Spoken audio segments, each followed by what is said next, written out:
There is also some breaking news as Hillary Clinton's tenure at the State Department is concerned. The AP report tonight that Mrs. Clinton's schedule from her tenure as Secretary of State will not be released by the government until after the November election.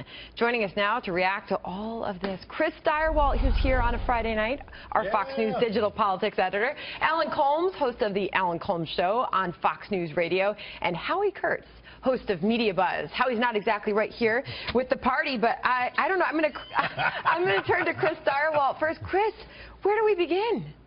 This has been an unbelievable week. There's one thing that we've been clear about from the beginning is that Hillary Clinton is very bad at running for president. She was bad at running for president in 2008. She's bad at running for president in 2016. We don't expect her to get better. That's not a thing that's going to happen. She is, however, this time lucky.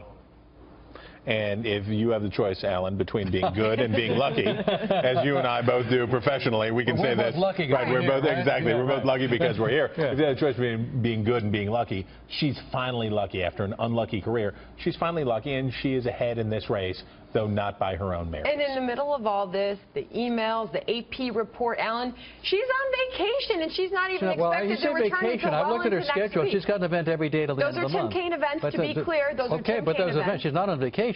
She's working the campaign. So a Politico piece, this piece, titled Hillary Clinton's running out the clock. This is her strategy, according to people within her team, to ride out all the negative reaction to the And you know what? It's a great strategy. You can argue whether or not she should be more upfront or news conferences or what she should be doing, but given the fact that the Trump campaign is imploding day by day, her, if it's doing the rope-a-dope and riding out the clock, is just, from a pure political strategy standpoint, makes a lot of sense. Let Trump keep talking. The more he talks, the worse it gets. The more he does, the worse it is for him. So if she's going to ride out the clock, that could be an excellent strategy for her. She just underlined something on you over there. That looks bad. I did. That looks bad for you. Looks bad for you. Looks bad for you. Howie, I want to get to you because let's talk about this bleach bit that we have learned about this week. Trey Gowdy saying that they had them deleted where even God couldn't read them. Bleach bit, it's being described as this electronic shredder. It permanently scrambles data so that you can never retrieve these emails again. For somebody who said she didn't know much about technology, this was a significant piece of technology that was used to delete those emails. I think we can all agree this was a very good week for BleachBit. Whoever makes it, everybody's Googling it. How can I delete my emails? They're having their success because of this.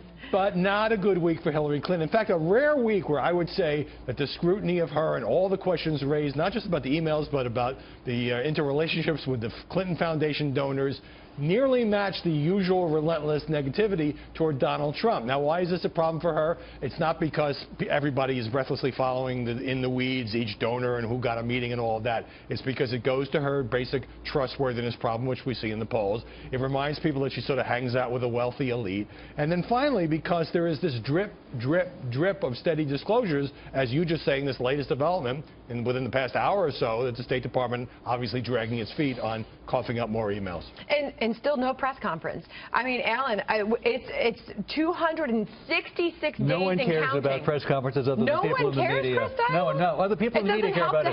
She was on Morning Joe today. She was on with Chris Wallace on Fox News Sunday. She's taken tough questions. If she were, now wait a minute. But wait, this is true. This is actual. As we would say in West Virginia, this is actually true. Okay. Which is that if she were 3 points down, she'd be having press conferences. But look, she's doing what she needs to do. She had 3 points. She had 3 points down, and she had 3 points ahead. She's 9 points ahead. So as a result, she is saying to the press corps, you would agree from a purely political strategic standpoint. Yeah. That's what I do. What she's doing is working, right? Yes, of course. So why do it differently? So why be accountable? Why would you be accountable?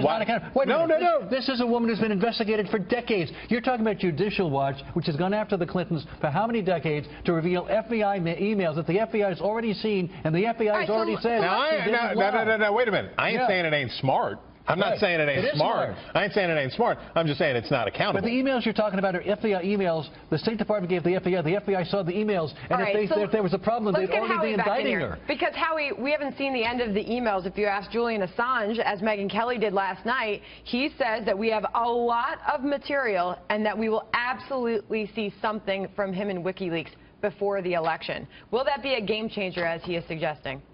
They're so cute when they fight. Look, I'm very wary of relying on Julian Assange, a guy who was holed up in an Ecuadorian embassy because he's hiding from criminal charges, to influence the outcome of an American election. Sure, he may have something, he may be bluffing, he may love the media attention, but the whole thing makes me uncomfortable because he traffics in illegally hacked emails and documents. And stolen would be another way to put it. Another quick point, though, the foundation story, which really dominated this week, fading a little bit at the end of the week because, whether she intended or not, Hillary Clinton, by accusing Donald Trump of playing to prejudice and the, quote, alt-right, and Trump firing back, calling Hillary Clinton a bigot, that kind of ugliness always plays with the press. So let's get back to that. Chris Direwall, I'll go to you on this because he has doubled down on calling her, calling him a bigot. I mean, this back and forth that we have seen, where has that taken the race this week? So this is the gross race. This is a disgusting presidential race. We have both major party candidates referring to each other as racists and bigots. So that's where we are. And this is why we see the numbers in the polls of the deep dissatisfaction across the broad electorate with what they've got. They're not happy, and the two-party system is failing these people, and they're not happy. All I can say is this. Donald Trump has successfully, to a degree, muddied the water over allegations of bigotry. And she says he's a bigot. He says she's a bigot. She's going to make it stick. Where it goes from here, we'll see. And we'll have more on that coming up. But we are getting pretty darn close to the big election day. So time is running out. 10 weeks. You look too excited about that. That's very exciting. That's where they put us in 10 weeks. It's going to be a great time. I know it's going to be good. Yes. All right. Thank you to all of you for joining us today. Howie, Ellen, and Chris. Thank you. All right. Thanks, Sandra.